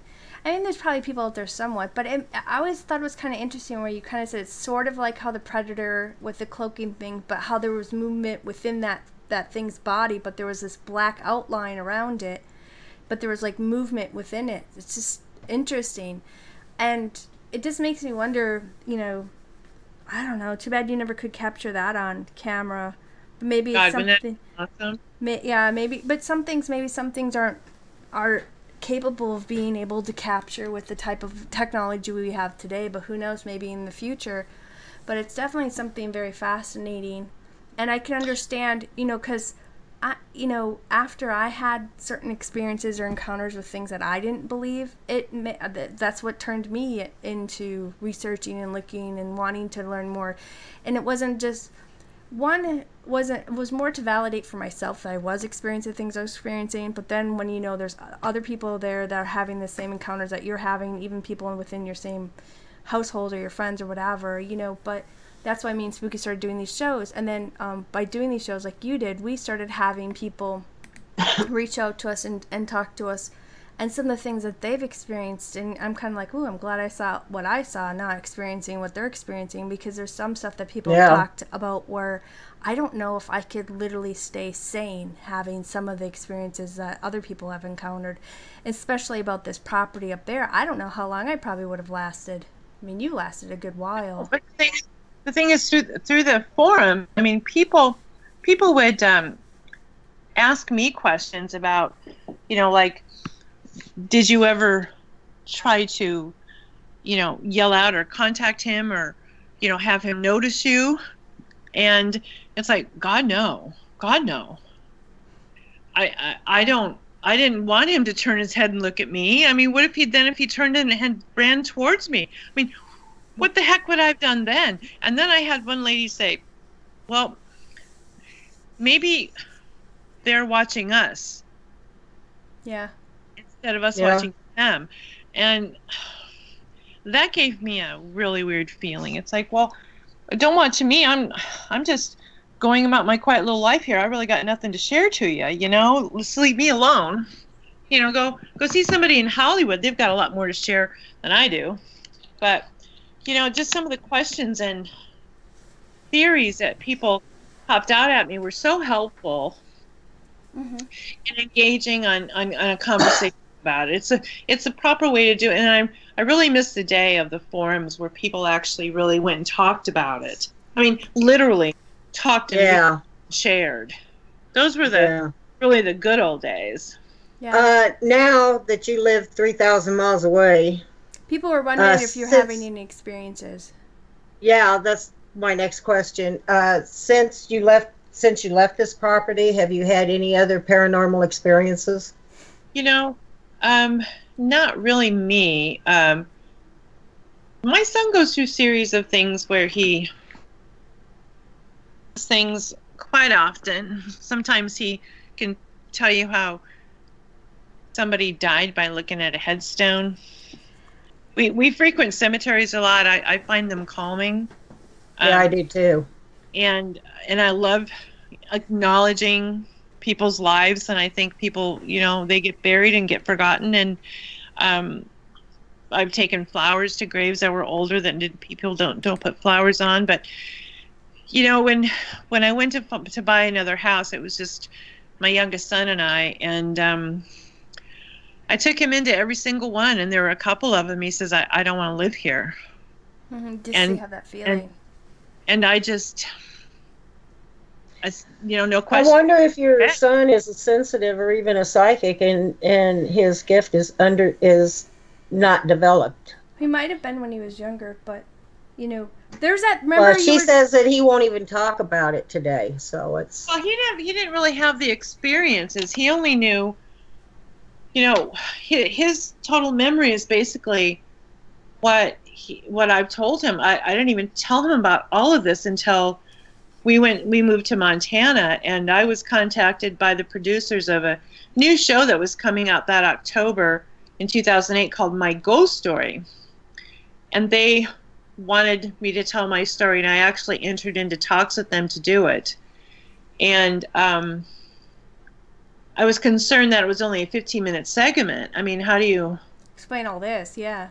How do you get all of this in 15 minutes? It's even if you just focused on Vincent, I mean, how do I get that in 15 minutes, giving all the history and stuff? And I seriously thought about doing it, but they wouldn't tell me who they were looping me in with, the other stories that they were doing.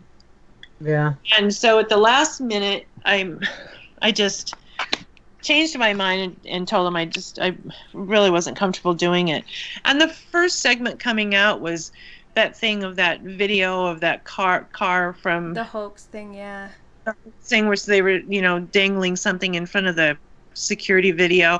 And I'm so glad I didn't do it, because I wouldn't want what happened to me being looped in to a group of stories of known hoaxes. Yeah. And so you really got to talk about this and where you go and who your audience is.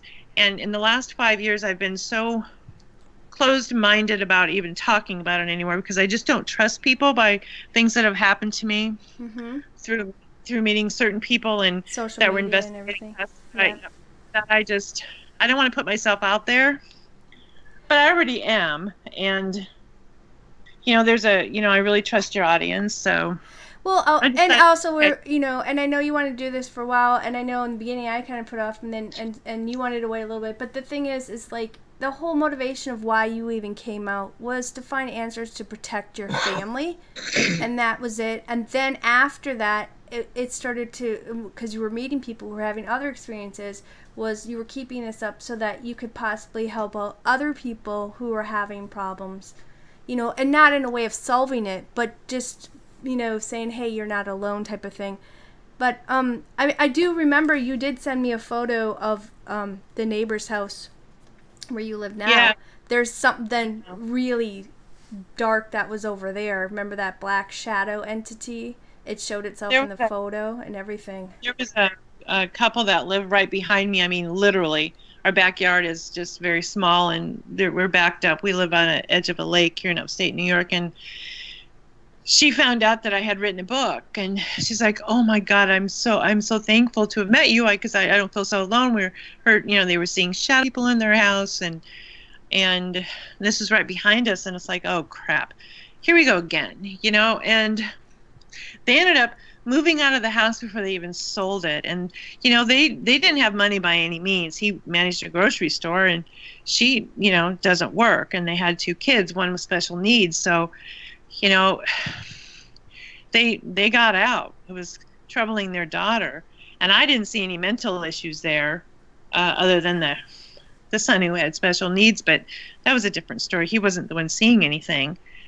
And then another couple moved in, and they leave their blinds open, and sometimes you just see these weird things in the window when I know they're not home. So I just decided to close my blinds in the back of my house, and I don't look anymore. Yeah, well, I just remember you'd come and be like, oh man, you wouldn't believe what I saw. I took that picture and sent it to you because it freaked me a little bit. Yeah, well, if you feel like it, I can put it in Spooky's Corner so you guys can look at it there. Yep, that's fine. Diane, Is there anything else that you want to share before we sign off tonight? Yeah, like, is there a site where people can go and look at your photos or possibly contact you if they have had a similar encounter? Well, I did write a book about it that was published in 2012. And I now own the rest of the copies that were available because I took it off the market because it's got to be too much for me. Yeah. But I kept the website up, and the name of the book was No Earthly Idea, and the name of the website is noearthlyidea.com, and you can go into the forum and click the first link, and that basically is the original posting that I put on the TAPS main forum. And I have a picture area, and there's also a contact me area that you can send me a message that comes direct to me through the website. Or you can contact me on Facebook under, Diane Zeman Marks. I'm there, and everybody that's associated with this group, I usually accept. Yeah. And also, if you guys can't find her, you can always reach out to our Facebook page, and we'll pass along the information to her. You guys, I just want to thank you, Diane, for reaching out to us and coming onto the show, and for sharing just a little bit of the craziness that occurred to you, because there's way too much that could ever really be put out in just 2 hours. I'm hoping tonight helped somebody, and hopefully in the future the podcast it'll help somebody else. But just thank you for even coming out in the first place, because that's how all of us came together anyway, was mainly, we were all kind of looking about and found this certain site, but I think we were all meant to meet each other. But I think by you coming out and sharing this and just going out, it really has helped a lot of people. And it may have never gave you the answers you were looking for, but it's definitely put you in it altered your life and put you in a different path for sure. And it gave us great friendships, you know what I mean? So thank you.